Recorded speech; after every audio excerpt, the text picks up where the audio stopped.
बहुत ही सत्कारयोग गुरु प्यारी साध संगत, आओ सब तो पहला गुरु गोबिंद सिंह जी महाराज जी की बख्शिश फतेह का सिमरन करिए जी।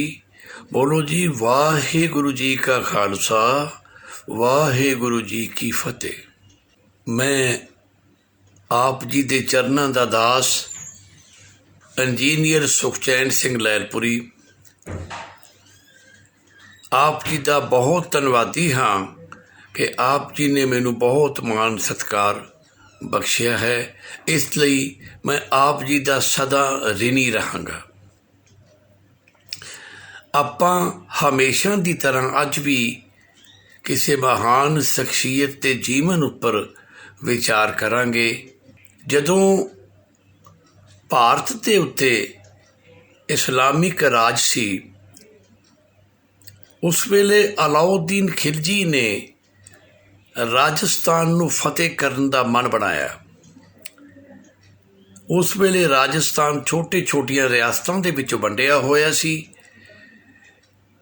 उसने खिलजी ने अपनी कूटनीति नाल बहुत सारे राजपूत राजियां नूं आपदे नाल मिला लिया, आपदे नाल गंढ लिया। लेकिन कुछ अनखी राजे जो उहदियां गल्लां विच ना आए, उन्होंने बगावत कर दी ते तलवार उठाई। अलाउद्दीन खिलजी ने आपदी फौज की वंड की। उन्हें आपदी फौज नूं जरनैलों के मुताबक वंडिया ते एक एक जरनैल की कमांड थले किन्नी 20 25 30 हज़ार सैना दे के एक एक राजपूत रियासत के उत्ते उन्होंने हमला कराने शुरू कर दिते। इसे दौरान एक देसी रियासत राजपुताने की जो पंजाब दी हद्दां नाल लगदी सी, उसका नाम सी जैसलमेर। जैसलमेर दे उत्ते हमले शुरू होए। जैसलमेर का नौजवान जिहड़ा उस वेले का हुक्मरान सी, उसनूं राणा राव भट्टी कहा जाता है। पर जवानी दे विच सी, युद्ध विद्या का निपुण सी, बहुत दलेर ते डाढ़ा योद्धा सी।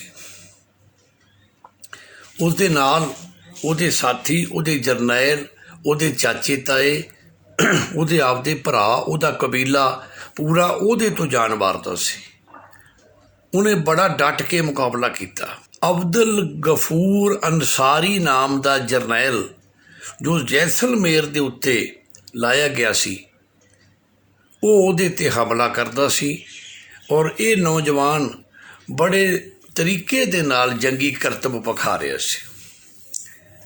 सामने तो आई फौज अलाउद्दीन खिलजी का रोज़ बहुत वड्डा नुकसान होंदा सी। कुछ मरदे जैसलमेर वाले राजपूतों के भी सन, पर ज़्यादा नुकसान अलाउद्दीन खिलजी की फौज का सी। अलाउद्दीन खिलजी ने एक इस तरह का शाम का प्रोग्राम बनाया होया सी कि जंग दे खत्म हो जान तो बाद सारे दे सारे जरनैल अलाउद्दीन खिलजी के खेमे च जाते सन, क्योंकि अलाउद्दीन खिलजी इस मैदानी जंग विच आप मौजूद सी। राजपुताना योद्धियां का यह इलाका सी, इनू फतेह करना कोई एडी छोटी सौखी गल भी नहीं सी। इस करके जरनैल कमांडर किते ढिल मੱਥ ना विखा देन, उन्हां दे उत्ते एक प्रैशर बनाने वास्ते, एक दबाव पाने वास्ते अलाउद्दीन खिलजी आप खुद बजाते खुद वो उस मैदानी जंग दे विच मौजूद सी। सारे दे सारे लड़ाई वाले लड़न वाले जरनैल शाम नूं उहदे दरबार च पेश हुंदे सन ते सारे दिन की हो चुकी लड़ाई का लेखा जोखा एक रिपोर्ट के रूप विच उसनूं अलाउद्दीन खिलजी नूं दिया करते सन।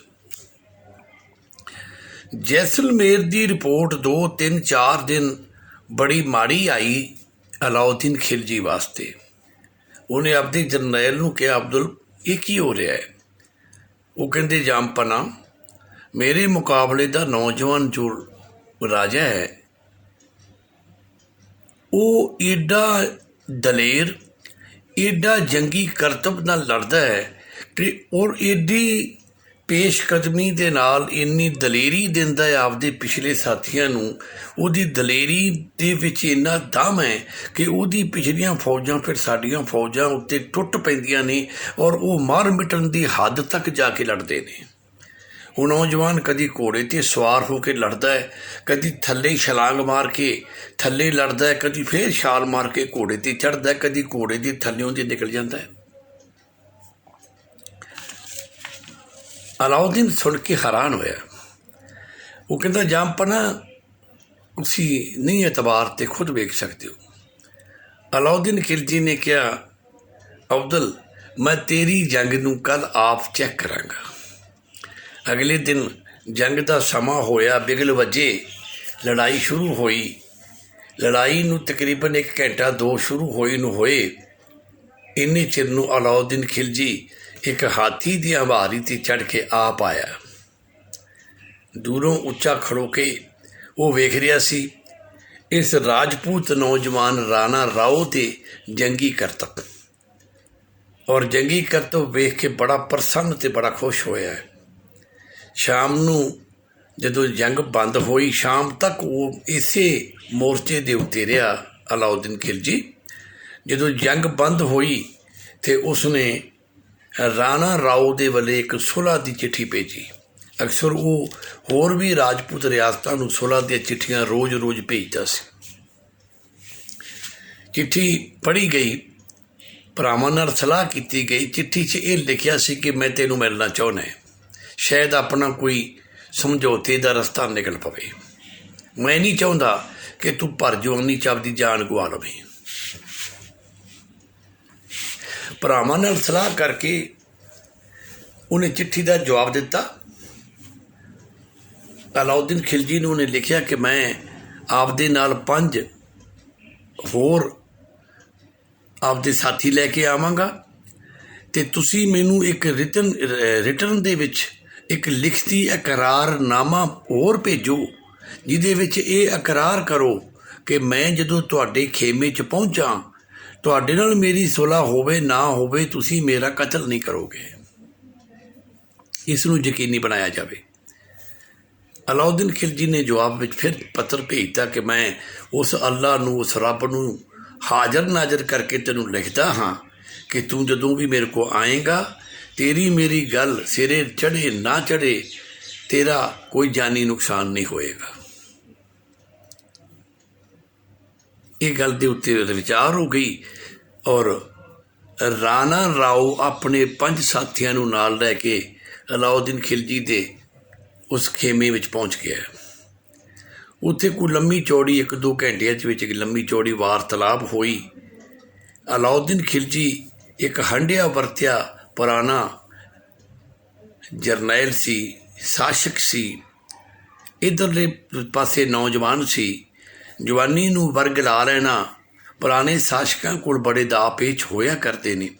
उन्हें कोशिश की ते राणा राव नूं वो वर्ग लाउण विच ਉਹਦੇ नाल जोड़न विच कामयाब हो गया। वो कहने लगा ये नौजवान ये जिंदगी बार बार नहीं मिलिया करती, ये उस रब के करम के नाल असी अंजाम इंसानी जामे विच आउणे आ, इनू सानू पंग दे पाड़े नहीं गवा देना चाहिए। मैं तेरी जंग नूं आप वेखिया है, वाचिया है, तेरे च बड़ी स्पीड है, तू बड़ा योद्धा है। मैं नहीं चाहता कि तेरे वर्गा एक बलवान योद्धा ते दलेर नौजवान अन्यायी मौत मारिया जाए। इस करके मैनू तेरे ते दया आउंदी है ते तू मेरी गल मन ते जंग का रस्ता छड्ड के आपां सुलह दे वल आईए। 5 साथियों ने सलाह करके राणा राव ने कहा सुलह दी शर्तां दसियां जान। शर्तां उन्हें कहा 3 ने। पहली शर्त यह है कि तुसी मुसलमान हो जाओ। दूसरी शर्त यह है कि तुसी मेरे फौज विच आपदी सारी फौज शामिल कर लो। मैं तैनू आपदी फौज विच जरनैल ला देना ते तेरी सारी फौज नूं आपदी सैना दे विच भर्ती करके वो मेरी फौज का हिस्सा बन जाणगे।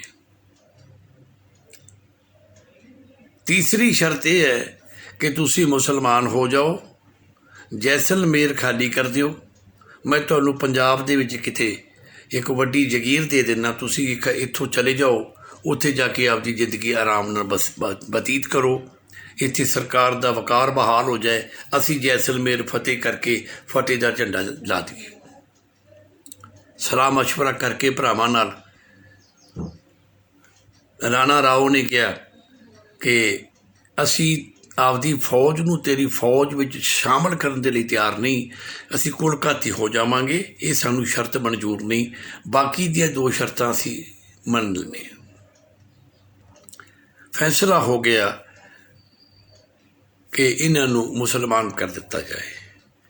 ਅਲਾਉਦੀਨ ਖਿਲਜੀ ਦੇ ਸ਼ਾਹੀ ਇਮਾਮ ਨੇ ਉਹਨਾਂ ਨੂੰ ਕਲਮਾ ਪੜ੍ਹਾ ਕੇ ਇਸਲਾਮ ਵਿੱਚ ਸ਼ਾਮਲ ਕਰ ਲਿਆ, ਕਿਉਂਕਿ ਇਸਲਾਮਿਕ ਬਾਦਸ਼ਾਹਾਂ ਦਾ ਸਾਰਾ ਇਤਿਹਾਸ ਕੱਢ ਕੇ ਵੇਖ ਲਓ, ਜਿੱਥੇ ਜਿੱਥੇ ਵੀ ਉਹਨਾਂ ਦੇ ਮੁਕਾਬਲੇ ਵਿੱਚ ਆਉਣ ਵਾਲਾ ਸਾਹਮਣਾ ਜਿਹੜਾ ਵਿਰੋਧੀ ਹੈ, ਅਗਰ ਉਹ ਗੈਰ ਮੁਸਲਿਮ ਹੈ ਤੇ ਜੇ ਉਹ ਮੁਸਲਮਾਨ ਹੋਣਾ ਪ੍ਰਵਾਨ ਕਰ ਲਏ ਤੇ ਉਹਦੇ ਸਾਰੇ ਗੁਨਾਹ ਮਾਫ, ਭਾਵੇਂ ਉਹਨੇ ਜਿੰਨੀ ਮਰਜ਼ੀ ਕਤਲੋ ਗਾਰਤ ਕੀਤੀ ਹੋਵੇ, ਭਾਵੇਂ ਉਹਨੇ ਕਿੰਨੇ ਇਨਸਾਨਾਂ ਦੇ ਕਾਣ ਕੀਤੇ, ਉਹਨੂੰ ਲੁੱਟ ਮਾਰ ਕੀਤੀ ਹੋਵੇ, ਸਰਕਾਰ ਨੂੰ ਵੱਡਾ ਨੁਕਸਾਨ ਪਹੁੰਚਾਇਆ ਹੋਵੇ, ਉਹਦੇ ਸਾਰੇ ਗੁਨਾਹ ਮਾਫ ਨੇ ਜੇ ਉਹ ਆਪਦਾ ਧਰਮ ਤਬਦੀਲ ਕਰਕੇ ਇਸਲਾਮ ਹੋਣਾ ਪ੍ਰਵਾਨ ਕਰ ਲਵੇ।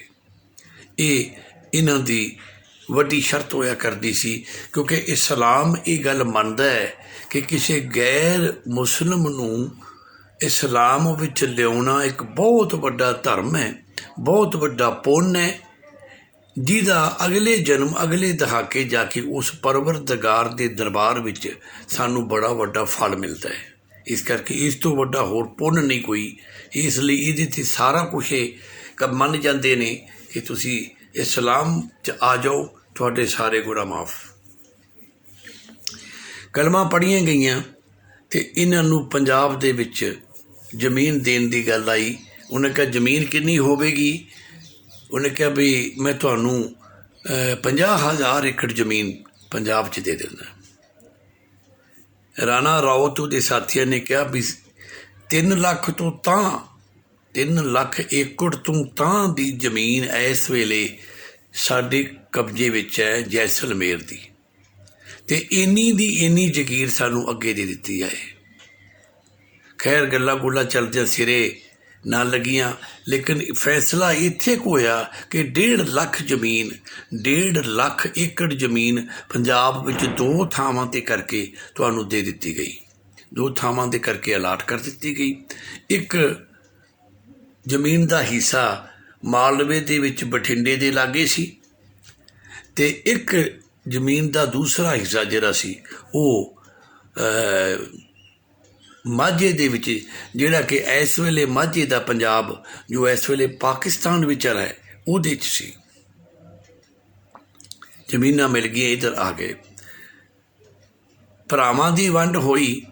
ਭਰਾਵਾਂ ਦੀ ਵੰਡ ਵਿੱਚ ਰਾਣਾ ਰਾਓ ਨੂੰ 60,000 ਏਕੜ ਜ਼ਮੀਨ ਹਿੱਸੇ ਵਿੱਚ ਆਈ, ਔਰ ਇਹ ਜ਼ਮੀਨ ਇਹਨੂੰ ਗੁਣੇ ਪਾ ਕੇ ਪਰਚੀਆਂ ਪਾ ਕੇ ਵੰਡ ਵਿੱਚ ਕੱਢੀ ਗਈ। ਤਾਂ ਇਹ ਜ਼ਮੀਨ ਜਿਹੜੀ ਸੀ ਇਹ ਮਾਝੇ ਦੇ ਵਿੱਚ ਸੀ, ਜਿਹੜੀ ਰਾਣਾ ਰਾਓ ਦੇ ਹਿੱਸੇ 'ਚ ਆਈ ਸੀ। 1 ਲੱਖ ਏਕੜ ਜ਼ਮੀਨ ਜੋ ਬਠਿੰਡੇ ਦੇ ਦੁਆਲੇ ਸੀ ਉਹ ਬਾਕੀ ਦੇ ਹਿੱਸੇਦਾਰਾਂ ਕੋਲ ਆ ਗਈ, ਇਹ ਪਾਸੇ ਚਲਾ ਗਿਆ। ਇਹਨੇ ਜਾ ਕੇ ਉੱਥੇ ਆਪਦੇ ਨਾਮ ਦੇ ਉੱਤੇ ਰਾਏਪੁਰ ਨਾਮ ਦਾ ਪਿੰਡ ਉਸਾਰਿਆ, ਜਾਮਾ ਰਾਏਪੁਰ। ਉਹਦੇ ਨਾਲ ਹੀ ਇੱਕ ਪਿੰਡ ਜਿਹਦੇ ਵਿੱਚ ਉਹ ਵੀ ਨਵਾਂ ਇੱਕ ਉਸਾਰਿਆ ਸੀ, ਉਹ ਇਹਦੀ ਆਪਦੀ ਜਗੀਰ ਦੇ ਵਿੱਚ ਹੀ ਸੀ, ਉਹਦੇ ਵਿੱਚ ਵੀ ਕੁਝ ਲੋਕ ਵਸੇ। ਉਹਨਾਂ ਦੇ ਵਿੱਚ ਉਹ ਪਿੰਡ ਗੁਰੂ ਨਾਨਕ ਸਾਹਿਬ ਦੇ ਵੱਡ ਵਡੇਰਿਆਂ ਦਾ ਮੰਨਿਆ ਜਾਂਦਾ ਹੈ, ਭੀਟੇ ਪਿੰਡ ਨੂੰ ਕਿਹਾ ਜਾਂਦਾ ਹੈ। ਉਸ ਤੋਂ ਬਾਅਦ ਇਹ ਆਪਦੀ ਪੂਰੀ ਜ਼ਿੰਦਗੀ ਉਹਦੀ ਇਸ 60,000 ਏਕੜ ਦੀ ਜਗੀਰ 'ਤੇ ਆਪਦਾ ਰਾਜ ਚਲਾਉਂਦਾ ਰਿਹਾ। ਇਹਦੇ ਘਰ ਇਹਦੇ ਅੱਗੇ ਇੱਕ ਪੁੱਤਰ ਸੀ ਜਿਹਦਾ ਨਾਮ ਸੀ ਰਾਏ ਭੋਏ ਖਾਨ ਪੱਟੀ। ਹੁਣ ਇਹ ਰਾਣਾ ਰਾਏ ਰਾਜਪੂਤ ਭੱਟੀ ਸੀ, लेकिन कलमा पढ़ के इस्लाम च आ गया तो इस्लाम धारण करन तो बाद ये राणा राय खान भट्टी हो गया। अगे इहदा जिहड़ा पुत्र सी वो राय भोए खान भट्टी हो गया। राणा राय की मौत तो बाद राय भोए खान उस जगीर का वारस बनिया। राय भोए ने महसूस किया कि मैनू भी आपदे नाम के उत्ते एक पिंड वसाउणा चाहिए है, क्योंकि ये तकरीबन सारे चाचे ताया ने या उहदे शरीके ने इधर बठिंडे दे विच भी आपदे इलाके उहदे नामां दे उत्ते आपदे पिंड बनाए सन। तो एक इन्हां दा कल्चर बन गया सी, एक इन्हां दे परिवार विच एक रिवाज बन गया सी कि जिहड़ा भी बनता है वो आपदा नाम आपदी यादगार बनाए। तो राय भोए ने भी आपदे नाम के उत्ते एक नगर उसारन की सोच की। राय भोए के दरबार विच उहदे माल मंत्री, उहदे जमीनां दे रिकार्ड कीपर, उन्होंने जमीनां के रिकार्ड नूं वेखण वाले जिहड़े पटवारी कानूगो सन, वो परिवार राम नारायण, शिव नारायण और उन्होंने तो अगे चल के मेहता कालू जी आउंदे ने। ये परिवार सी। ये जाति वजों तां मेहता बेदी ने, ये परिवार राम नारायण बेदी, शिव नारायण बेदी, अगे जाके मेहता कालू जी बेदी, ये बेदी ने। लेकिन मेहता लफज जिहड़ा उस वेले दा अज दा जिस तरह असीं किसी नूं माल मंत्री या रेवन्यू मिनिस्टर कहने आ, इस तरह हुंदा सी कि जगीरदार दा उहदे तो बाद जमीन दे रिकार्ड दा जिहड़ा इंचार्ज है वो मेहता होया करदा। उसदा नाम मेहता सी, ओहदे दा नाम सी मेहता। उहदी राम नारायण दी दे बेटे शिव नारायण की वारी आ गई तो शिव नारायण की जिम्मेवारी लाई गई तो आप एक नगर वसारना है, फिर उसका नक्शा तैयार किया जाए। उसका नक्शा तैयार किया गया। उहदे विच राय भोए दे आपदे सब तो पहला महल उसार दी नक्शे बनाए गए, उहदे घोड़ियां दे तबेले, उहदे मुलाजमां दे घर, उहदा सारा सिलसिला पूरी तरह तैयार करन तो बाद फिर उहदे विच बाजार बनाए गए, फिर आम लोगों के प्लाट बनाए गए। फिर जिहड़े राय भोए की तलवंडी दे जिहड़ा राय भोए की जगीर दे अफसर सन, जिन्हां विच ये मेहता कालू जी भी ने, इन्हां दियां भी हवेलियां बनाईयां गईयां। शिव नारायण तो बाद उन्हां दा बेटा, उन्हां दी नौकरी दे उत्ते, उन्हां दी सीट दे उत्ते मेहता कालू जी आ गए। इन्हों पटवारी इस करके कहा जाता है क्योंकि पहला ये लैंड रिकॉर्ड के इंचार्ज सन, कानूगो या इस तो वड्डा अफसर कहा जाता सी। लेकिन जदों मेहता जी के बाप जिंदा सन, उन्होंने आप दे जिउंदे जी जदों सारी अपनी ये जिहड़ी रेवन्यू की विद्या सी, वो सारी जदों मेहता कालू जी नूं सिखाई, उस वेले अजे ये पटवारी नूं अहुदा मिलिया सी। इस करके इन्हां दे नाम नाल पटवारी लगा। कालू जी पहला पटवारी सी, फिर जदों बाप तो बाद ये उन्हां दी अहुदे उत्ते बहाल होए तो फिर ये मेहता कल्याण दास हो गए। फिर पटवारी नहीं, फिर पटवारी तो उतला अहुदा सी, फिर ये माल मिनिस्टर दा अहुदा सी। इस तलवंडी दे विच, राय भोए की तलवंडी दे विच फिर लोड़ पैनी सी उन्हां लोकां दी जिन्हां ने खेतां च काम करना है, जिन्हां ने लकड़ दा काम करना है, जिन्हां ने उस जमाने च भांडे बनाउंदे सी, घमियार उस जमाने दे विच खाना बनाउंदे सी, महरे, ये लोग जिहड़े सी इन्हां वास्ते भी फिर वखरे बनाए जांदी सी घर। और इन्हां लोकां वास्ते वो नगर तो थोड़ा हटवा करके बार बार एक वखरा छोटा जिहा एरिया वसारिया जाता सी, जिहदे विच इन्हां लोकां नूं प्लाट दिते जांदे सन। अज भी असीं वेखदे हां पुराने जिहड़े साडे पिंड ने पंजाब दे, उन्हां दे विच जिहड़े पिंड दे किरती लोक ने, उन्हां दे घर एक थां ते वखरे इकट्ठे हुंदे ने। ਉਹ ਥੋੜ੍ਹਾ ਜਿਹਾ ਪਿੰਡ ਤੋਂ ਕਈ ਵਾਰੀ ਹਟਵੇਂ ਵੀ ਹੁੰਦੇ ਨੇ, ਉਹ ਕਿਰਤੀਆਂ ਦੇ ਘਰ ਉੱਥੇ ਹੁੰਦੇ ਨੇ। ਇਹਨਾਂ ਦੇ ਵਿੱਚ ਜਦੋਂ ਪਲਾਟਾਂ ਦੀ ਵੰਡ ਹੋਈ ਅਤੇ ਇਹਨਾਂ ਦੇ ਵਿੱਚ ਭੰਡਾਂ ਨੂੰ ਪਲਾਟ ਮਿਲੇ, ਮਰਾਸੀਆਂ ਨੂੰ ਪਲਾਟ ਮਿਲੇ, ਅੱਗੇ ਕਰਕੇ ਸਾਰਿਆਂ ਨੂੰ ਨਾਈਆਂ ਨੂੰ ਪਲਾਟ ਮਿਲੇ। ਇਹ ਸਾਰਾ ਵੰਡ ਆਈ ਅਤੇ ਇਹਨਾਂ ਪਲਾਟਾਂ ਦੇ ਵਿੱਚ ਇੱਕ ਬਦਰੇ ਮਰਾਸੀ ਅਤੇ ਉਹਦੇ ਘਰ ਵਾਲੀ ਮਾਤਾ ਲੱਖੋ, ਜਿਹਨੂੰ ਲੱਖੋ ਡੋਮਣੀ ਕਰਕੇ ਅਤੇ ਬਦਰਾ ਮਰਾਸੀ ਕਰਕੇ ਇਹ ਨਾਮ ਪ੍ਰਚਲਿਤ ਸੀ ਉਹਨਾਂ ਦਾ, ਉਹਨਾਂ ਨੂੰ ਵੀ ਇੱਕ ਪਲਾਟ ਮਿਲਿਆ, ਉਹਨਾਂ ਨੂੰ ਵੀ ਇੱਕ ਘਰ ਮਿਲਿਆ।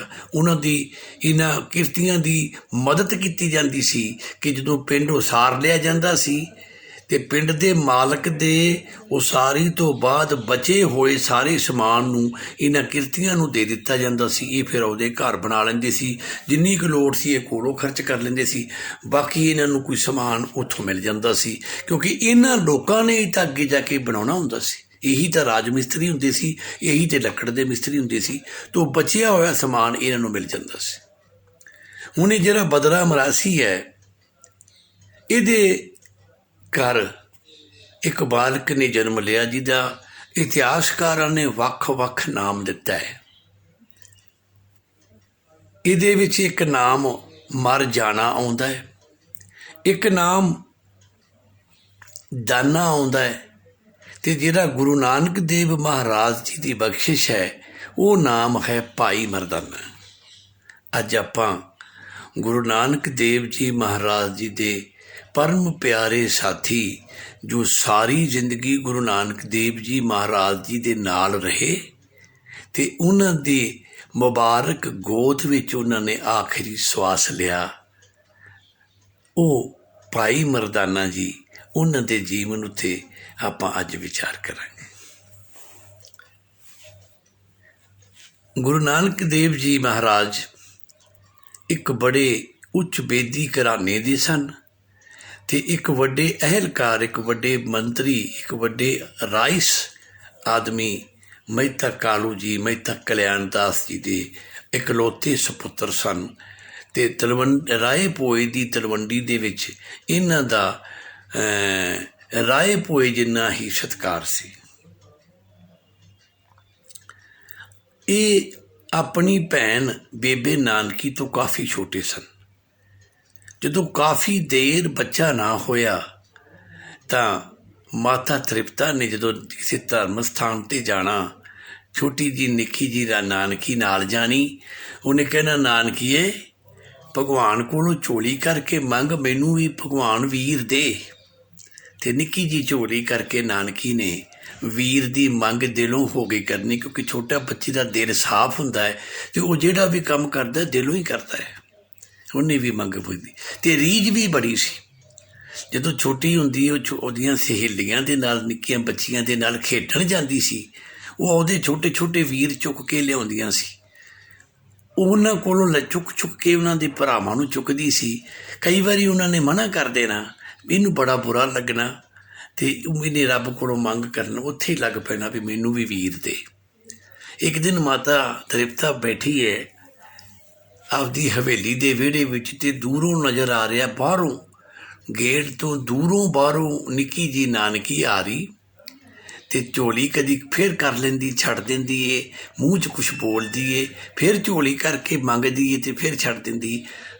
ਇਵੇਂ ਕਰਦਿਆਂ ਕਰਦਿਆਂ ਜਦੋਂ ਨਾਨਕੀ ਮਾਂ ਕੋਲ ਪਹੁੰਚੀ ਅਤੇ ਉਹਨੇ ਪੁੱਛਿਆ, ਇਹ ਕੀ ਕਰਦੀ ਸੈਂ? ਇਹ ਕਹਿੰਦੀ, ਆਪੇ ਤਾਂ ਤੁਸੀਂ ਕਿਹਾ ਸੀ ਰੱਬ ਕੋਲੋਂ ਵੀਰ ਮੰਗਿਆ ਕਰ। ਮਾਂ ਕਹਿੰਦੀ, ਕਮਲੀਏ, ਵੀਰ ਆਪਾਂ ਮੰਗੀਦਾ ਜਦੋਂ ਸਵੇਰੇ ਸ਼ਾਮ ਆਪਾਂ ਉਸ ਰੱਬ ਦੀ, ਭਗਵਾਨ ਦੀ ਪੂਜਾ ਕਰਨੇ ਆ, ਸਾਰਾ ਦਿਨ ਨਹੀਂ ਮੰਗੀ ਜਾਈਦਾ। ਬੱਚਿਆਂ ਦੇ ਸਵਾਲ ਬੱਚਿਆਂ ਦੇ ਹੁੰਦੇ ਨੇ, ਮਾਂ ਜੇ ਸਾਰਾ ਦਿਨ ਮੰਗੀ ਜਾਵਾਂਗੇ ਫੇਰ ਕੀ ਹੋ ਜਾਏਗਾ? ਇਹਦਾ ਜਵਾਬ ਮਾਂ ਕੋਲ ਨਹੀਂ ਸੀ। ਵੀ ਅੱਜ ਕਿਉਂ ਮੰਗੀ ਆਈ? ਮਾਂ ਨੇ ਪੁੱਛਿਆ। ਕਹਿੰਦੀ, ਉਹ ਜਿਹੜੀ ਨਾਈਆਂ ਦੀ ਲੱਖੋ ਹੈ ਨਾ, ਉਹ ਉਹਦਾ ਵੀਰ ਲਿਆਈ ਸੀ, ਮੈਂ ਉਹਨੂੰ ਕਿਹਾ ਮੈਨੂੰ ਚੁਕਾ ਦੇ ਅਤੇ ਉਹਨੇ ਮੈਨੂੰ ਚੁਕਾਇਆ ਨਹੀਂ। ਕਹਿੰਦੀ, ਨਹੀਂ ਤੈਨੂੰ ਕਾਹਦਾ ਚੁਕਾਉਣਾ, ਤੇਰੇ ਕੋਲ ਕਿਹੜਾ ਵੀਰ ਹੈਗਾ, ਤੂੰ ਸਾਨੂੰ ਕੀ ਚੁਕਾਏਂਗੀ? ਮੈਂ ਫਿਰ ਖੇਡੀ ਵੀ ਨਹੀਂ, ਗੁੱਸੇ ਨਾਲ ਆ ਗਈ ਹਾਂ। ਇਸ ਕਰਕੇ ਮੈਂ ਮੰਗਦੀ ਸੀ ਰੱਬ ਕੋਲ ਵੀ ਮੈਨੂੰ ਵੀਰ ਦੇ, ਮੈਂ ਵੀ ਉਹਦਾ ਵੀਰ ਚੁੱਕ ਕੇ ਲੈ ਕੇ ਜਾਵਾਂ। ਇਹ ਉਸ ਛੋਟੀ ਬੱਚੀ ਦੀ ਤੜਫ ਸੀ। ਤੇ ਉਹਦੀ ਪੁਕਾਰ ਤੇ ਇਸ ਧਰਤੀ ਦੀ ਪੁਕਾਰ ਵੀ ਭਾਈ ਗੁਰਦਾਸ ਜੀ ਜੋੜ ਦਿੰਦੇ ਨੇ। ਤੇ ਜੋ ਤਪ ਰਹੀ ਸੀ ਤੇ ਉਸ ਵੇਲੇ ਕਹਿੰਦੇ ਨੇ ਗੁਰੂ ਭਾਈ ਗੁਰਦਾਸ ਜੀ ਕਿ ਸੁਣੀ ਪੁਕਾਰ ਦਾਤਾਰ ਪ੍ਰਭ ਗੁਰੂ ਨਾਨਕ ਜਮ ਮਾਹੀ ਪਸਾਰੇ। ਤਾਂ ਗੁਰੂ ਨਾਨਕ ਦੇਵ ਜੀ ਮਹਾਰਾਜ ਦਾ ਜਨਮ ਹੋਇਆ, ਪ੍ਰਕਾਸ਼ ਹੋਇਆ ਬਹੁਤਿਆਂ ਦੀਆਂ ਦੁਆਵਾਂ, ਬਹੁਤਿਆਂ ਦੀਆਂ ਅਰਦਾਸਾਂ ਨਾਲ। ਤੇ ਇਤਿਹਾਸਕਾਰ ਲਿਖਦੇ ਨੇ ਕਿ ਗੁਰੂ ਨਾਨਕ ਦੇਵ ਜੀ ਬਚਪਨ ਵਿੱਚ, ਬਾਲਕ ਉਮਰ ਵਿੱਚ ਵੀ ਇੱਕ ਬਹੁਤ ਖੂਬਸੂਰਤ ਸੁੰਦਰ ਬਾਲਕ ਸਨ। ਬੜਾ ਸਾਫ਼ ਗੋਰਾ ਰੰਗ ਤੇ ਬੜਾ ਸੁੰਦਰ ਚਿਹਰਾ, ਚਿਹਰੇ ਤੇ ਇਲਾਹੀ ਨੂਰ। ਜਿੰਨਾ ਚਿਰ ਅਜੇ ਬਾਲਕ ਛੋਟਾ ਸੀ, ਜਦੋਂ ਥੋੜ੍ਹਾ ਜਿਹਾ ਵੱਡਾ ਹੋ ਕੇ ਟੁਰਨ ਲੱਗਾ ਨਾ, ਤੇ ਫਿਰ ਬੇਬੇ ਨਾਨਕੀ ਨੇ ਉਹਦੇ ਵੀਰ ਨੂੰ, ਮਾਂ ਨੂੰ ਵੀ ਚੁੱਕਣ ਨਾ ਦਿਆ ਕਰਨਾ, ਬਸ ਉਹਨੂੰ ਨਾਲ ਨਾਲ ਰੱਖਣਾ, ਆਪ ਹੀ ਉਹਨੂੰ ਨਵਾਉਣਾ, ਸੋਹਣੇ ਕੱਪੜੇ ਪਾਉਣੇ। ਜਦੋਂ ਲੈ ਕੇ ਬਾਹਰ ਖੇਡਣ ਜਾਣ ਲੱਗਣਾ ਤੇ ਮਾਂ ਨੇ ਆਵਾਜ਼ ਮਾਰ ਕੇ ਗੁਰੂ ਨਾਨਕ ਦੇ ਕੰਨ ਦੇ ਪਿਛਲੇ ਪਾਸੇ ਕਾਲਾ ਲਾਈਨ ਲਾ ਦੇਣੀ। ਨਾਨਕੀ ਨੇ ਨਾਰਾਜ਼ ਹੋ ਜਾਣਾ, ਮਾਂ ਇਹ ਕੀ ਕੀਤਾ, ਮੈਂ ਐਡਾ ਸੋਹਣਾ ਬਣਾਇਆ ਸੀ ਨਾਨਕ ਨੂੰ, ਤੂੰ ਫਿਰ ਕਾਲੀ ਲਾਈਨ ਮਾਰ ਦਿੱਤੀ, ਮੇਰੇ ਵੀਰ ਨੂੰ ਗੰਦਾ ਕਰਤਾ ਹੈ। ਮਾਂ ਨੇ ਕਹਿਣਾ, ਨਹੀਂ ਕਮਲੀਏ, ਇਹਨੂੰ ਨਜ਼ਰ ਪੈ ਜਾਂਦੀ ਏ, ਇਹ ਸੋਹਣਾ ਹੈ, ਇਸ ਕਰਕੇ ਨਜ਼ਰਿਆ ਜਾਂਦਾ ਹੈ। ਛੋਟੀ ਜੀ ਨਾਨਕੀ ਕਹਿੰਦੀ, ਨਹੀਂ ਅੰਮਾ ਕਹਿੰਦੇ ਸਨ, ਅੰਮਾ ਮੇਰੇ ਇਸ ਵੀਰ ਨੂੰ ਕੋਈ ਨਹੀਂ ਨਜ਼ਰ ਲਾ ਸਕਦਾ, ਇਹ ਤੂੰ ਨਾ ਚਿੰਤਾ ਕਰਿਆ ਕਰ। ਹੁਣ ਇਹ ਛੋਟੀ ਬੱਚੀ ਦੇ ਮੂੰਹ ਚੋਂ ਗੱਲਾਂ ਨਿਕਲ ਰਹੀਆਂ ਸਨ, ਇਹ ਕਿੱਥੋਂ ਟੁਰਦੀਆਂ ਸਨ, ਉਸ ਅਕਾਲ ਪੁਰਖ ਤੋਂ ਕਿਵੇਂ ਆਉਂਦੀਆਂ ਸਨ, ਇਹਦੇ ਬਾਰੇ ਤੇ ਰੱਬ ਜਾਣੇ ਨਾ, ਵੀ ਇਹ ਤੇ ਅੱਲਾ ਦਾ ਨੂਰ ਹੈ, ਇਹਨੂੰ ਨਜ਼ਰ ਕੌਣ ਲਾ ਸਕਦਾ ਹੈ। ਪਰ ਉਹ ਬੱਚੀ ਦੇ ਮੂੰਹੋਂ ਨਿਕਲ ਰਿਹਾ ਸੀ, ਉਹ ਕਹਿੰਦੀ ਤੂੰ ਚੁੱਪ ਕਰਿਆ ਕਰ। ਚਲੋ ਖੇਡਦਿਆਂ ਖੇਡਦਿਆਂ ਵੱਡੇ ਹੋਏ, ਸਮਾਂ ਆ ਗਿਆ, ਨਾਨਕੀ ਦੀ ਸ਼ਾਦੀ ਹੋ ਗਈ। ਮੇਰੀ ਕੋਸ਼ਿਸ਼ ਹੈ ਕਿ ਮੈਂ ਜ਼ਿਆਦਾਤਰ ਭਾਈ ਮਰਦਾਨੇ 'ਤੇ ਆਵਾਂ, ਕਿਉਂਕਿ ਗੁਰੂ ਨਾਨਕ ਦੇਵ ਜੀ ਮਹਾਰਾਜ ਜੀ ਦੇ ਜੀਵਨ ਦੀ ਏਡੀ ਕੀ ਵਿਸ਼ਾਲਤਾ ਹੈ ਕਿ ਮੇਰਾ ਖਿਆਲ ਕਿ ਮੈਂ ਆਪਦਾ ਸਾਰੀ ਜ਼ਿੰਦਗੀ ਵੀ ਉਹਨਾਂ ਉੱਤੇ ਜੇ ਕੁਛ ਬੋਲਾਂ ਤੇ ਮੇਰੀ ਜ਼ਿੰਦਗੀ ਵੀ ਥੋੜ੍ਹੀ ਪੈ ਸਕਦੀ ਹੈ। ਉਹਨਾਂ ਦੀਆਂ ਕਥਾਵਾਂ, ਉਹਨਾਂ ਦੀਆਂ ਪਰਉਪਕਾਰ, ਉਹਨਾਂ ਦੀਆਂ ਕਥਾ ਕਹਾਣੀਆਂ ਬਹੁਤ ਵਿਸ਼ਾਲ ਨੇ। ਇਸ ਕਰਕੇ ਮਾਫ਼ ਕਰਨਾ, ਮੈਂ ਭਾਈ ਮਰਦਾਨਾ ਜੀ 'ਤੇ ਆਉਣਾ ਚਾਹੁੰਦਾ। ਭੈਣ ਦੀ ਸ਼ਾਦੀ ਹੋ ਗਈ, ਦੋਵੇਂ ਭੈਣ ਭਰਾ ਇਕੱਠੇ ਰਹਿੰਦੇ ਸਨ, ਇੱਕ ਜਾਨ ਸਨ। ਹੁਣ ਜਦੋਂ ਭੈਣ ਚਲੀ ਗਈ, ਵਿਛੋੜਾ ਪੈ ਗਿਆ, ਗੁਰੂ ਨਾਨਕ ਦੇਵ ਜੀ ਉਦਾਸ ਰਹਿਣ ਲੱਗ ਪਏ। ਵੱਡੇ ਹੋ ਗਏ ਸਨ, 19 ਸਾਲ ਦੀ ਉਮਰ ਹੋ ਗਈ ਸੀ।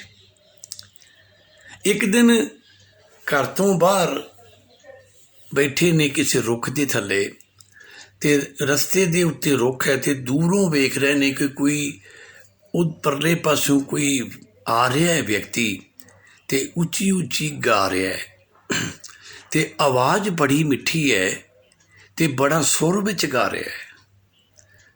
ਉਹ ਕੋਈ ਦੁਨਿਆਵੀ ਗੀਤ ਗਾ ਰਿਹਾ ਸੀ, ਬੜੀ ਕਮਾਲ ਦੀ ਆਵਾਜ਼ ਸੀ। ਗਾਉਂਦਿਆਂ ਗਾਉਂਦਿਆਂ ਉਰਲੇ ਪਾਸੇ ਨੂੰ ਆ ਰਿਹਾ ਸੀ ਜਿੱਥੇ ਇਹ ਬੈਠੇ ਸਨ। ਉਹ ਥੋੜ੍ਹੀ ਦੇਰ ਬਾਅਦ ਇਹਨਾਂ ਦੇ ਕੋਲ ਪਹੁੰਚ ਗਿਆ। ਇਹ ਪਿੰਡ ਦੇ ਸ਼ਾਹੂਕਾਰ ਸਨ। ਕੋਲ ਆ ਕੇ ਉਸ ਬਾਲਕ ਨੇ ਕਿਹਾ, ਸਲਾਮ ਜਜਮਾਨ, ਕਿਉਂਕਿ ਮੁਸਲਮਾਨਾਂ ਦਾ ਮੁੰਡਾ ਸੀ ਨਾ, ਸਲਾਮ ਜਜਮਾਨ, ਰਾਮ ਰਾਮ। ਬਾਬੇ ਨਾਨਕ ਨੇ ਜਵਾਬ ਦਿੱਤਾ, ਕਹਿੰਦਾ ਮੇਰੇ ਕੋਲ ਆ। ਕਹਿੰਦਾ ਤੇਰਾ ਨਾਂ ਕੀ ਹੈ? ਕਹਿੰਦਾ ਕਿ ਮਾਂ ਤੇ ਮੈਨੂੰ ਮਰ ਜਾਣਾ ਕਹਿੰਦੀ ਹੈ, ਤੇ ਬਾਪੂ ਮੈਨੂੰ ਕਹਿੰਦਾ ਦਾਨਾ। ਇਹ ਕੀ ਗੱਲ ਹੋਈ? ਕਹਿੰਦਾ ਬਾਪੂ ਕਹਿੰਦਾ ਤੂੰ ਦੂਜਿਆਂ ਭੈਣ ਭਰਾਵਾਂ ਤੋਂ ਸਿਆਣਾ ਹੈ, ਦਾਨਾ ਹੈ, ਛੇਤੀ ਸਮਝ ਜਾਣਾ ਹੈ। ਤੇ ਮਾਂ ਨੇ ਮੇਰਾ ਜਦੋਂ ਨਾਮ ਰੱਖਿਆ ਸੀ, ਉਦੋਂ ਮੇਰੇ ਤੋਂ ਪਹਿਲਾਂ ਜਿਹੜੇ ਮੇਰੇ ਕੁਝ ਭੈਣ ਭਰਾ ਪੈਦਾ ਹੋਏ ਸੀ ਉਹ ਸਾਰੇ ਮਰ ਜਾਂਦੇ ਸੀ। ਇਸ ਕਰਕੇ ਕਿਸੇ ਨੂੰ ਕਿਹਾ ਸੀ ਵੀ ਜਿਹੜਾ ਹੁਣ ਬੱਚਾ ਜੰਮੇਗਾ ਨਾ, ਉਹਦਾ ਨਾਮ ਮਰ ਜਾਣਾ ਰੱਖਦੀ, ਫਿਰ ਮੌਤ ਇਹਨੂੰ ਛੱਡ ਜਾਏਗੀ। ਤੇ ਅਜੇ ਵੀ ਮਾਂ ਮੇਰੀ ਇਹ ਵਹਿਮ ਕਰਦੀ ਵੀ ਤੂੰ ਤੇ ਮਰ ਜਾਣਾ ਹੈ, ਇਸ ਕਰਕੇ ਉਹ ਮੈਨੂੰ ਮਰ ਜਾਣਾ ਹੀ ਕਹਿੰਦੀ। ਤੇ ਗੁਰੂ ਨਾਨਕ ਦੇਵ ਜੀ ਕਹਿੰਦੇ ਨਹੀਂ, तू मर जाना नहीं, तू मरदा ना है, तू मरना नहीं, मरदा ना, मर जाना नहीं, मरदा ना, तू नहीं मरना। ते भाई मरदाना तेरा अज तो असी नां रखने भाई मरदाना। बड़ा चंगा लगा मरदाने नूं। कहंदा भाई मरदाना ये जिहड़ा तू गा रहा सैं किसी राग विच बड़ा सुर च गा रहा से, ये किहड़ा राग है? मरदाना कहन लगा जजमान मैनू राग दे नाम दा तां नहीं पता, पर असी लोग मरासी छोटे छोटे आपदे माँ बाप दे नाल असी लोकां दे घरां च जाने आ, गाउने आ ते गा के असी सिख जाने आ, जो साडे वड्डे गाउंदे ने उन्हां वाकू सिख जाने आ। मैनू रागां दा नहीं पता, लेकिन इन्ना पता है मैनू तर्जां तुरजां सारियां आउंदियां ने। उस वेले तकरीबन भाई मरदाना जी दी उम्र इतिहासकार दसदे ने कि 29 साल दी है। भाई मरदाना जी का जन्म जिहड़ा है वो 1459 ईस्वी च होया है। और भाई मरदाना जी दी जिहड़ी भाई मरदाना जी इस दुनिया तो जो रुखसत होए ने उदों 1534 दे विच तकरीबन 75 साल भाई मरदाना जी गुरु नानक देव जी महाराज जी दे नाल रहे। और लगभग कोई 55-56 साल का लम्मा अरसा उन्होंने गुरु नानक देव जी महाराज सच्चे पातशाह के नाल रह के उनका संग, उनका साथ ते उनका निघ माने। कहंदे भाई मरदाना तू मेरे नाल आ जा, आपां रल के कट्ठियां गावांगे। भाई मरदाना कहन लगा जजमान एक गल आखां? कहंदा जी आखो। कहंदा जिहड़ा तुसीं मैनूं कहा ना भाई मरदाना, एक बारी फिर कहो। कहंदे क्यों? कहंदे बड़ा चंगा लगा है मैनूं। क्यों चंगा लगा है मरदानिया? कहंदा कि मेरी इन्नी उम्र हो गई है, अज तक मेरे इन्हां कन्नां ने केवल नरादर भरे शब्द ही सुने ने। मैं जिथे भी गया तू आ नहीं किया, तू आ कम रह गया, तेनू अकल नहीं, तू यही नहीं किया, तू वो ही नहीं किया। बापू वालों भी माँ वालों भी घर वाली जिहड़ी है वो भी कह दिंदी है आ कम छड्डता वो छड्डता, क्योंकि भाई मरदाना की उदों शादी भी हो चुकी सी, उहदे कोल बच्चे भी सी। कुछ नरादर भरे कहंदी शब्द सुनदा रहा।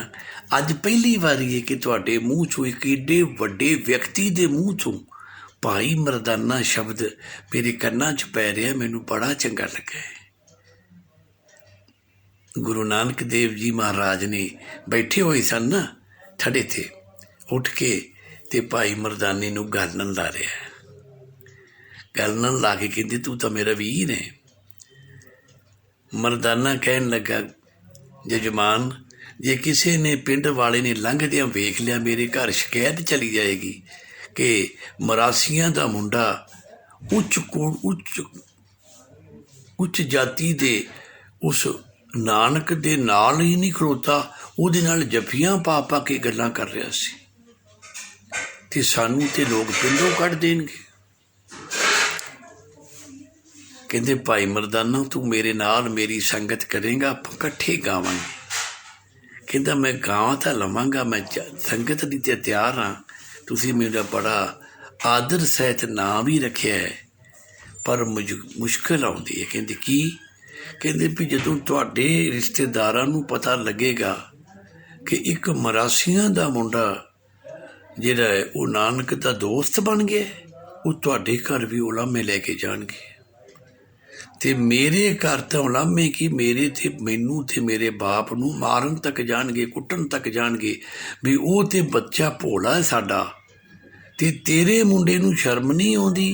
मरासियां दा नीवीं जात दा मुंडा हो के ते उच्च कुल दे नानक दे नाल दोस्तियां बनाउंदा फिरदा है। इस करके मैं जा नहीं सकता। गुरु नानक देव ने बाहों फड़ के कहा नहीं भाई मरदाना तू तो मेरा भाई है। ये भाई मरदाना शब्द, ये भाई मरदाने का रुतबा ਪਹਿਲੀ ਮਿਲਣੀ ਦੇ ਵਿੱਚ ਗੁਰੂ ਨਾਨਕ ਦੇਵ ਜੀ ਮਹਾਰਾਜ ਜੀ ਦੀ ਬਖਸ਼ਿਸ਼ ਸੀ ਭਾਈ ਮਰਦਾਨਾ ਜੀ ਨੂੰ। ਉਸ ਤੋਂ ਬਾਅਦ ਮਿਲਦੇ ਰਹੇ, ਘਰੇ ਆਏ। ਉਹ ਮਾਂ ਨੇ ਕਿਹਾ, ਨਾਨਕ ਤੂੰ ਦੁਪਹਿਰੇ ਵੀ ਰੋਟੀ ਨਹੀਂ ਖਾਧੀ, ਰਾਤੀ ਵੀ ਥੋੜ੍ਹੀ ਜਿਹੀ ਖਾਧੀ, ਇਹ ਕਈ ਦਿਨਾਂ ਤੋਂ ਤੂੰ ਇਵੇਂ ਕਰ ਰਿਹਾ, ਕੀ ਗੱਲ ਹੈ? ਤੇ ਕਹਿੰਦਾ, ਮਾਤਾ ਮੈਂ ਭੈਣ ਨੂੰ ਨਾਨਕੀ ਨੂੰ ਮਿਲਣਾ ਚਾਹੁੰਦਾ ਹੈ। ਕਹਿੰਦੀ ਫਿਰ ਆਪਣੇ ਪਿਤਾ ਜੀ ਨਾਲ ਗੱਲ ਕਰ ਲੈ। ਕਹਿੰਦੇ ਨਹੀਂ, ਉਹਨਾਂ ਨਾਲ ਤੇ ਗੱਲ ਤੁਸੀਂ ਕਰੋ। ਗੁਰੂ ਨਾਨਕ ਦੇਵ ਜੀ ਮਹਾਰਾਜ ਆਪਣੇ ਪਿਤਾ ਜੀ ਦਾ ਬਹੁਤ ਸਤਿਕਾਰ ਕਰਦੇ ਸੀ। ਜੋ ਹੁਕਮ ਮਹਿਤਾ ਜੀ ਨੇ ਕਹਿਤਾ ਨਾ, ਉਹ ਸੱਤ ਬਚਨ ਹੈ।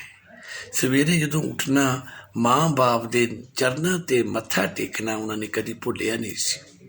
ਇੱਕ ਸਮਾਜ ਸੁਧਾਰ ਦੀ ਇੱਕ ਲਹਿਰ ਸੀ ਜਿਹੜੀ ਗੁਰੂ ਨਾਨਕ ਦੇਵ ਨੇ ਬਚਪਨ ਤੋਂ ਹੀ ਸ਼ੁਰੂ ਕਰ ਦਿੱਤੀ ਸੀ। ਜੇ ਉਹਨਾਂ ਨੇ ਪੜ੍ਹਨ ਘੱਲਿਆ ਮੰਦਰ, ਜੇ ਉਹਨਾਂ ਨੇ ਪੜ੍ਹਨ ਘੱਲਿਆ ਮਸੀਤ, ਜੇ ਉਹਨਾਂ ਨੇ ਸੱਚਾ ਸੌਦਾ ਕਰਨ ਭੇਜਿਆ, ਦੁਕਾਨ ਕਰਨ ਭੇਜਿਆ, ਜੇ ਉਹਨਾਂ ਨੇ ਗੁੱਸਾ ਵੀ ਕੀਤਾ, ਜੇ ਉਹਨਾਂ ਨੇ ਚਪੇੜਾਂ ਵੀ ਮਾਰ ਲਈਆਂ ਨੇ, ਪਰ ਮਨ ਵਿੱਚ ਕਦੀ ਗੁੱਸਾ ਨਹੀਂ ਆਇਆ। ਜੋ ਕੁਛ ਵੀ ਕੀਤਾ ਹੈ, ਕਹਿੰਦੇ ਕਿ ਉਹਨਾਂ ਦਾ ਹੱਕ ਬਣਦਾ ਹੈ, ਉਹ ਮੇਰੇ ਪਿਤਾ ਜੀ ਨੇ, ਉਹਨਾਂ ਦੀ ਬਦੌਲਤ ਮੈਂ ਦੁਨੀਆ ਵੇਖ ਰਿਹਾ।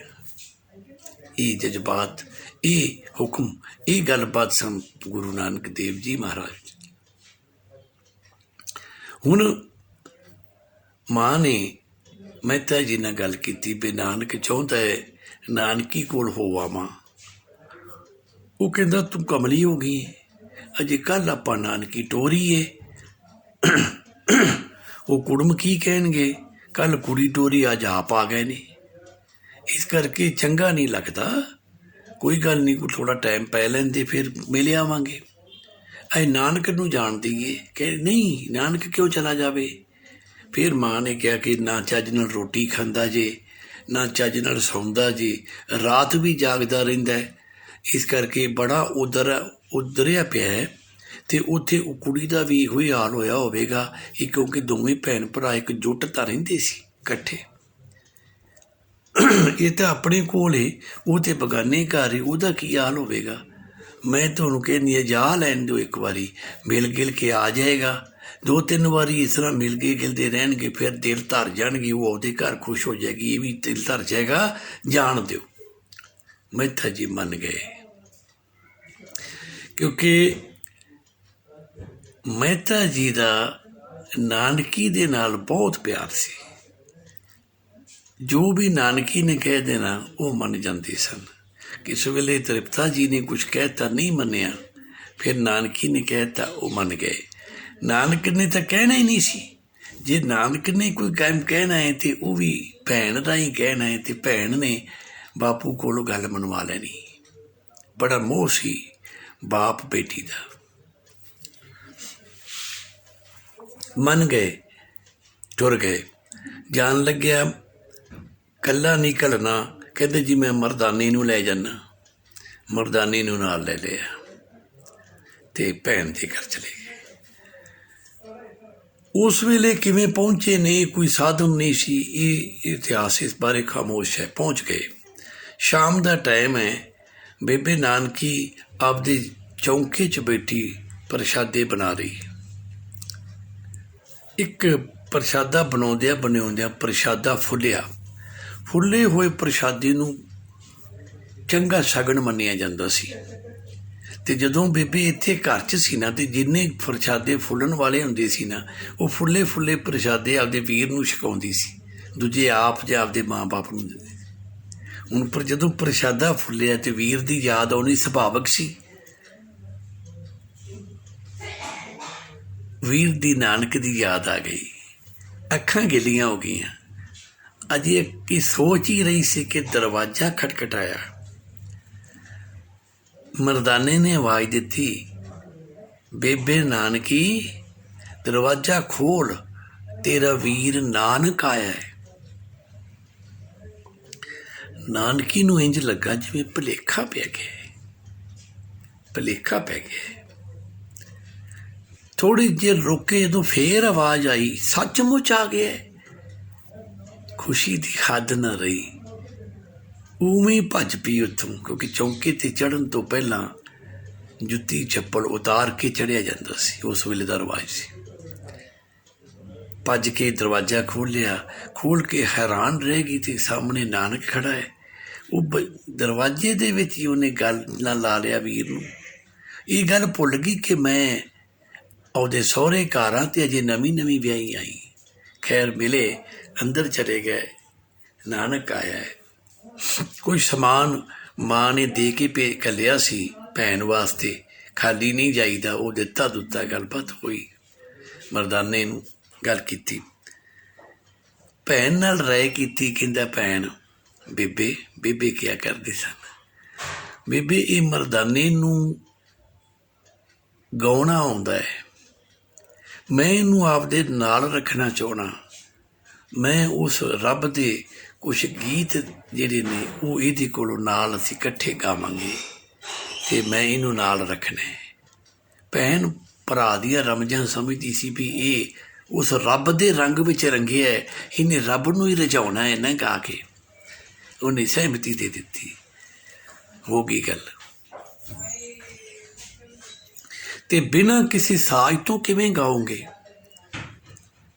ਅਤੇ ਮਰਦਾਨਿਆਂ ਕੀ ਵਜਾ ਲੈਣਾ ਹੈ? ਕਹਿੰਦਾ ਜੀ ਮੇਰੇ ਕੋਲ ਘਰ ਤਾਂ ਸਰੰਗੀ ਸੀ ਅਤੇ ਰਬਾਬ ਸੀ। ਰਬਾਬ ਮੈਂ ਸਰੰਗੀ ਨਾਲੋਂ ਵੀ ਜ਼ਿਆਦਾ ਵਧੀਆ ਵਜਾ ਲੈਂਦਾ। ਹੁਣ ਜਦੋਂ ਜਾਵਾਂਗੇ, ਜੇ ਬਾਪੂ ਮੇਰੇ ਨੇ ਬਦਰੇ ਮਰਾਸੀ ਨੇ ਜੇ ਆਗਿਆ ਦਿੱਤੀ ਤਾਂ ਮੈਂ ਉਹਨਾਂ ਨੂੰ ਪੁੱਛ ਕੇ ਰਬਾਬ ਲੈ ਲਵਾਂਗਾ। ਭੈਣ ਨੇ ਆਖਿਆ ਨਹੀਂ, ਇੱਥੇ ਲਾਗੇ ਸਾਡੇ ਪਿੰਡ ਹੈ ਭਰੋਵਾਲ, ਉੱਥੇ ਫਿਰੰਦਾ ਇੱਕ ਕਾਰੀਗਰ ਹੈ ਜੋ ਸਾਜ਼ ਬਣਾਉਂਦਾ ਹੈ। ਮੈਂ ਬੰਦਾ ਅੱਜ ਹੀ ਭੇਜ ਦਿੰਦੀ ਹਾਂ ਉਹਨੂੰ, ਕਹਿੰਦੇ ਇੱਕ ਰਬਾਬ ਬਣਾ ਦੇ। ਉਹਨਾਂ ਨੇ ਬੰਦਾ ਭੇਜ ਦਿੱਤਾ, ਕਿਉਂਕਿ ਬੇਬੇ ਨਾਨਕੀ ਭਾਈਆ ਜੈ ਰਾਮ ਦੇ ਨਾਲ ਵਿਆਹੀ ਹੋਈ ਸੀ ਅਤੇ ਭਾਈਆ ਜੈ ਰਾਮ ਸੁਲਤਾਨਪੁਰ ਦੇ ਨਵਾਬ ਦੌਲਤ ਖਾਨ ਲੋਧੀ ਦੇ ਦਰਬਾਰ ਵਿੱਚ ਵੱਡਾ ਅਫਸਰ ਸੀ। ਇਹਨਾਂ ਦੇ ਪਰਿਵਾਰ ਦਾ ਵੀ ਚੰਗਾ ਰੁਤਬਾ ਸੀ। ਹੁਣ ਭਾਈਆ ਜੈ ਰਾਮ ਦੇ ਘਰੋਂ ਸੁਨੇਹਾ ਆਇਆ ਸੀ, ਫਿਰੰਦੇ ਨੇ ਵਧੀਆ ਲੱਕੜ ਲਾ ਕੇ ਰਬਾਬ ਬਣਾ ਦਿੱਤੀ। ਫੱਕਰ ਬੰਦਾ ਸੀ, ਰੱਬ ਦੇ ਗੀਤ ਗਾਉਂਦਾ ਸੀ ਫਿਰੰਦਾ, ਅਤੇ ਕੁਛ ਸਾਜ਼ ਬਣਾ ਕੇ ਵੇਚਦਾ ਸੀ। ਇਕੱਲਾ ਰਹਿੰਦਾ ਸੀ, ਝੁੱਗੀ ਪਾਈ ਹੋਈ ਸੀ, ਝੌਂਪੜੀ 'ਚ ਰਹਿੰਦਾ ਸੀ, ਅੱਲਾ ਦੇ ਨਾਮ ਵਾਲਾ ਸੀ। ਸਰੰਗੀ ਤਿਆਰ ਹੋ ਗਈ, ਮਾਫ਼ ਕਰਨਾ, ਰਬਾਬ ਤਿਆਰ ਹੋ ਗਈ। ਰਬਾਬ ਖੁਰਾਸਾਨ ਦਾ ਅਰਬ ਦੇਸ਼ ਦਾ ਇਹ ਸਾਜ਼ ਹੈ। ਇਹਦਾ ਜਨਮ ਅਰਬ ਦੇਸ਼ ਵਿੱਚ ਹੋਇਆ ਅਤੇ ਰਬਾਬ ਦੇ ਮਹੀਨੇ ਨੇ ਰੱਬ ਆਬ, ਰੱਬ ਦਾ ਮਤਲਬ ਰੱਬ ਅਤੇ ਆਬ ਦਾ ਮਤਲਬ ਪਾਣੀ। ਅਤੇ ਜਿਹੜਾ ਰੱਬ ਦਾ ਆਬ ਹੈ ਉਹ ਇਸਲਾਮਿਕ ਥਿਊਰੀ ਦੇ ਵਿੱਚ, ਤਰੀਕੇ ਇਸਲਾਮ ਵਿੱਚ ਰੱਬ ਆਬ, ਰੱਬ ਦੇ ਜਿਵੇਂ ਆਪਾਂ ਅੰਮ੍ਰਿਤ ਕਹਿੰਦੇ ਹਾਂ ਨਾ, ਅੰਮ੍ਰਿਤ ਛਕਿਆ ਹੈ, ਇਸ ਤਰ੍ਹਾਂ ਉਹ ਰੱਬ ਦੇ ਆਪ ਦਾ ਮਤਲਬ ਹੁੰਦਾ ਹੈ ਰੱਬ ਦਾ ਜਲ, ਰੱਬ ਦਾ ਅੰਮ੍ਰਿਤ। ਇਸ ਰਬਾਬ ਦਾ ਮਤਲਬ ਹੈ ਰੱਬ ਆਪ, ਇਹਦੇ ਵਿੱਚੋਂ ਰੱਬ ਦਾ ਅੰਮ੍ਰਿਤ ਬਰਸਦਾ ਹੈ। ਇਹ ਰਬਾਬ ਦਾ ਨਾਮ ਹੈ। ਔਰ ਉਸ ਜ਼ਮਾਨੇ ਦੇ ਵਿੱਚ ਆਮ ਬੰਦਾ ਇਹਨੂੰ ਚੰਗੀ ਤਰ੍ਹਾਂ ਸੁਰ ਵਿੱਚ ਨਹੀਂ ਸੀ ਵਜਾ ਸਕਦਾ। ਕੁਛ ਵਿਰਲੇ ਲੋਕ ਸੀ ਜਿਹੜੇ ਤਰੀਕੇ ਨਾਲ ਇਹਨੂੰ ਵਜਾ ਸਕਦੇ ਸੀ। ਅਤੇ ਇਹ ਉਹ ਸਾਜ਼ ਸੀ ਜਿਹੜਾ ਉਸ ਜ਼ਮਾਨੇ ਵਿੱਚ ਸਭ ਤੋਂ ਵੱਡਾ ਅਤੇ ਉੱਤਮ ਸਾਜ਼ ਮੰਨਿਆ ਜਾਂਦਾ ਸੀ। ਜਿਹਨੂੰ ਰਬਾਬ ਪੂਰੀ ਤਰ੍ਹਾਂ ਵਜਾਉਣੀ ਆਉਂਦੀ ਸੀ, ਉਹਨੂੰ ਉਸ ਵੇਲੇ ਵੱਡੇ ਵੱਡੇ ਰਾਜ ਘਰਾਨਿਆਂ ਦੇ ਵਿੱਚ, ਸ਼ਾਹੀ ਘਰਾਨਿਆਂ ਦੇ ਵਿੱਚ ਗਵੱਈਏ ਦੀ ਨੌਕਰੀ ਮਿਲ ਜਾਂਦੀ ਸੀ, ਰੁਤਬਾ ਮਿਲ ਜਾਂਦਾ ਸੀ। ਵੱਡਿਆਂ ਵੱਡਿਆਂ ਰਾਜਿਆਂ ਮਹਾਰਾਜਿਆਂ ਦੇ ਦਰਬਾਰਾਂ ਦੇ ਵਿੱਚ ਉਹ ਰਬਾਬ ਵਜਾ ਕੇ ਗਾ ਲੈਂਦੇ ਸਨ। ਉਹ ਉਹਨਾਂ ਦੇ ਵਜ਼ੀਰ ਅਤੇ ਅਹਿਲਕਾਰ ਦਾ ਰੁਤਬਾ ਲੈ ਜਾਂਦੇ ਸਨ, ਗਵੱਈਏ ਬਣ ਜਾਂਦੇ ਸਨ, ਜਿਵੇਂ ਕਿ ਤਾਨਸੈਨ ਸੀ।